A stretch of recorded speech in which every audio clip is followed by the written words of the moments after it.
Everyone, welcome to another episode of Inspired Moment with Jumoke. My name is Jumoke Olaguju, and this program is powered by Inspired Design School of Fashion.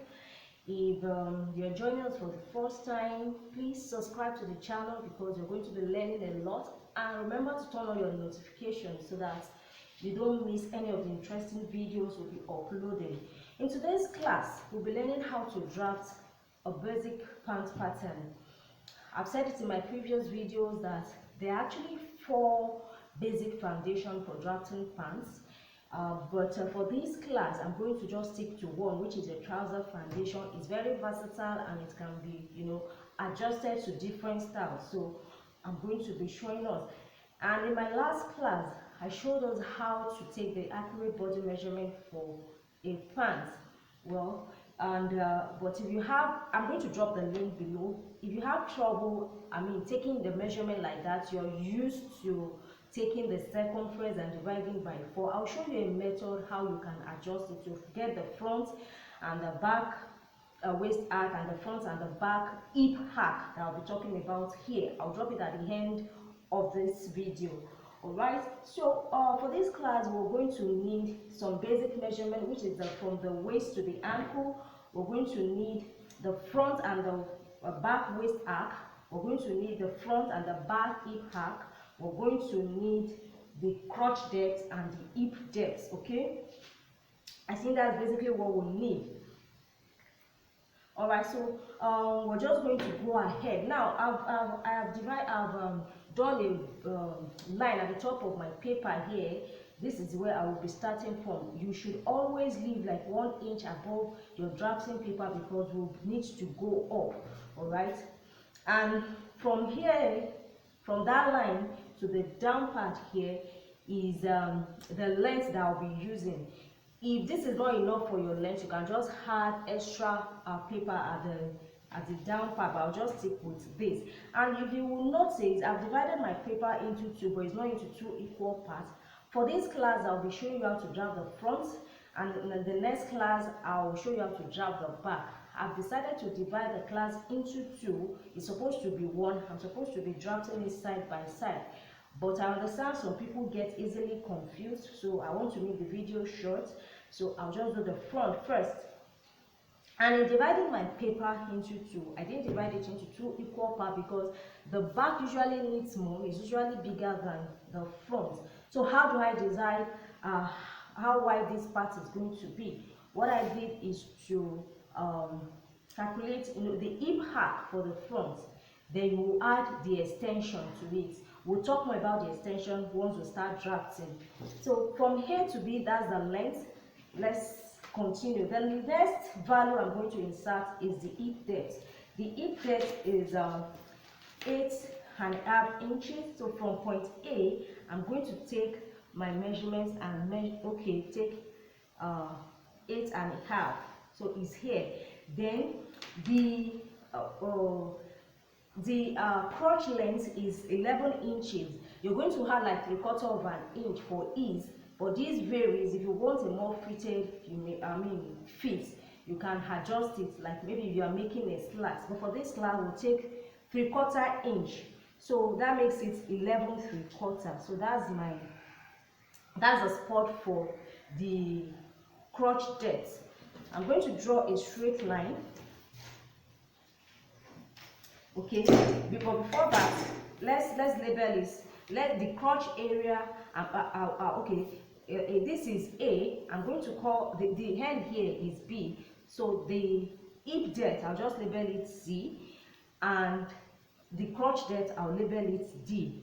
Then before we start the measurements like this, we're going to insert the knee measurements. So for the knee measurement, you can take it from your model, but easy way to get it is to from the hem, which is the length, the ankle length, to the crotch area. You're going to measure it. You divide it by 2. Then whatever you get, you mark it on your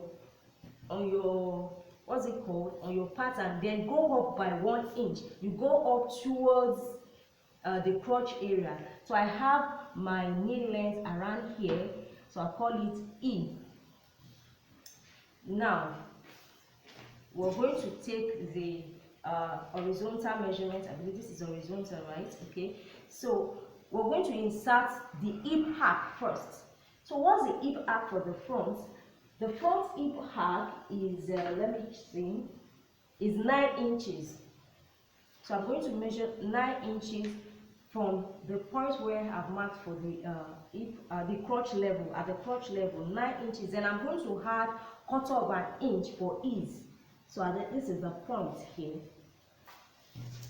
So I'll draw a straight line.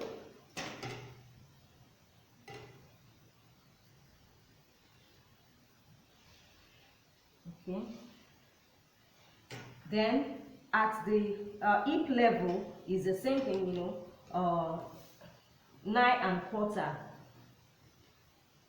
Then at the waist area also here, I'm going to measure 9 1/4, so that I can just square it up and draw a line there. Okay. Then this is the hip area. We're going to draw a straight line to connect. Alright, so the next measurement I'm going to insert is the waist arc. So when I want to insert it, I'm going to add the dart intake. So I want to take 1 inch dart intake. Even though I'll be taking 2 darts, so I'll divide it into half inches. Okay, so the waist arc is 7 1/2. The front waist arc is 7 1/2. I'm going to add 1 inch for that intake to that, which is that makes it 8 1/2 plus 1/4 of an inch for ease. So that's 8 3/4. From this H value, I'm going to measure 8 3/4. So it's here. So I call this point J. If you like, you may not label your pattern. So now let's take the darts in. So the dart placement is 3 1/2. Usually the dart placement is decided by, you know, the bust, the bust arc. We talked about that before. So you decide where the dart placement is. It's usually parallel with the princess line. So 3 1/2. I measure 3 1/2, and because I want to take 2 darts, I'm going to leave measure another 1 1/4 between the 2 darts. 1 1/4 between the 2 darts. So for the darts, so the 1 dart will be here, the second one will be here, and since I'm taking half inch, I'll have 1/4 inch on both sides. So I'm just going to measure 1/4 inch on both sides of that point. So I have it here, I have it here. Now let's draw a straight line where the dart is supposed to be, the first 3 1/2. The front dart length is 3 1/2 inches. So I'm going to measure 3 1/2 inches down. Make sure your line is straight. Okay, now because this is very tiny, there's a possibility that the marker will spread too much. So I'm just going to use my pencil. You may not see, but I'm just drawing a straight line down to 3 1/2 inches mark. Make sure your line is straight. Okay, so this is the line, 3 1/2 inches. Then the 1/4 inch on both sides, I'm just going to connect it. Let's use the marker now.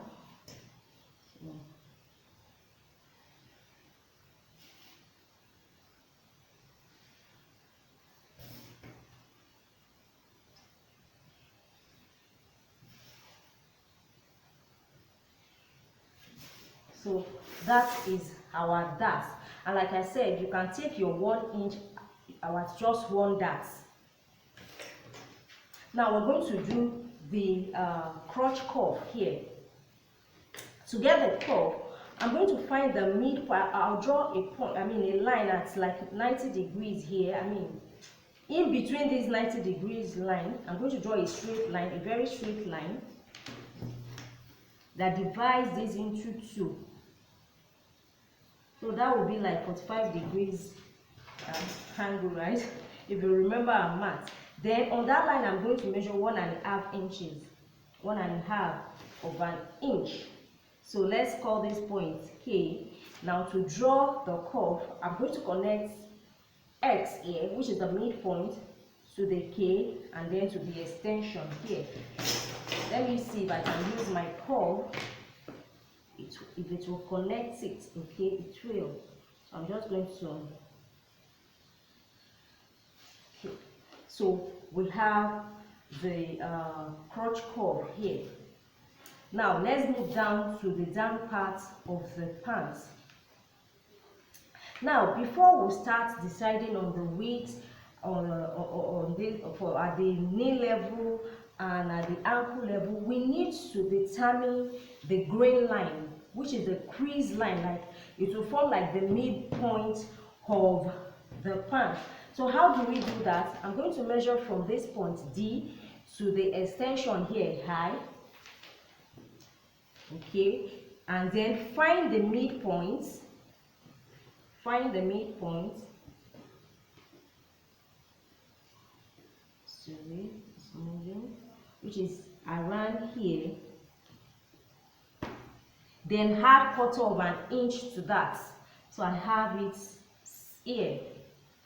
Then I'm going to square that line up and down. So to ensure that you're not going to, the line is straight, you can just take the measurement that what you have here. I have like 6 1/4. I'm going to bring it to the top, measure like 6 1/4, or is it 6 and 1/8? I think it's 6 and 1/8. I'm just going to take the measurements all the way down, make sure that my line is straight. Then I connect it. Just make sure that it's you divide this into 2, then you add I think it's 1/8 or 1/4 of an inch to that.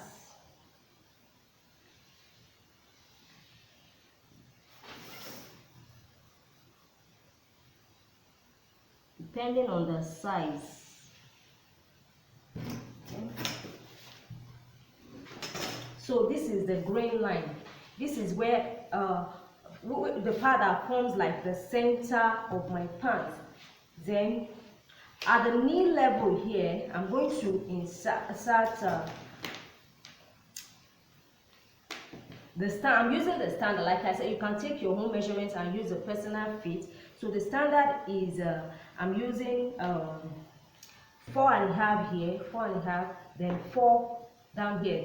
The ankle area will be like 1/2 inch less than the upper part, and then the back is 1/2 inch more than the front. So I'm using 4 1/2 here. Okay, 4 1/2, and then 4 inches at the ankle area. Okay.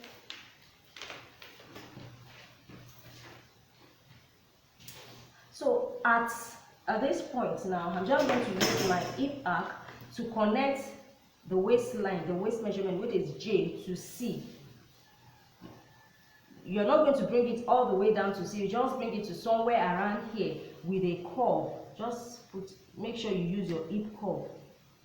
So we have something like this. Then here, I'm going to draw from like a straight line from C down to the ankle area. Then you blend it. I'm sorry, I don't have a long ruler, but I'm just going to make do. It's better you use a very long ruler so that you connect it at once and you're sure that you have a straight line. Okay, so that's for the side seam. For the inseam, when I want to take in the inseam, from the crotch depth here, crotch extension here, I'm going to go in by 1/2 inch. And then from that 1/2 inch line, I'm going to draw a straight line to the knee area and then to the ankle.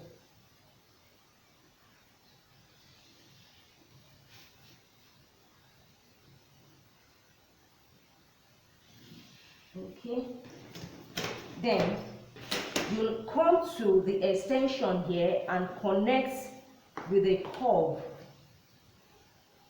to the straight line, so that this part is not completely straight. And rather we have our front pants pattern. So this is the front pants pattern.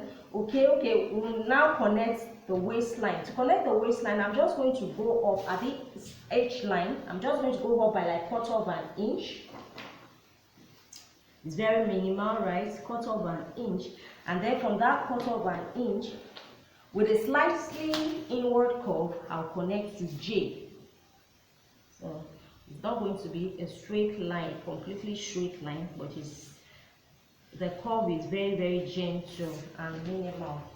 So we have our front pant pattern. I think that's all. Now in the next video, I'm going to show you how to drag the back.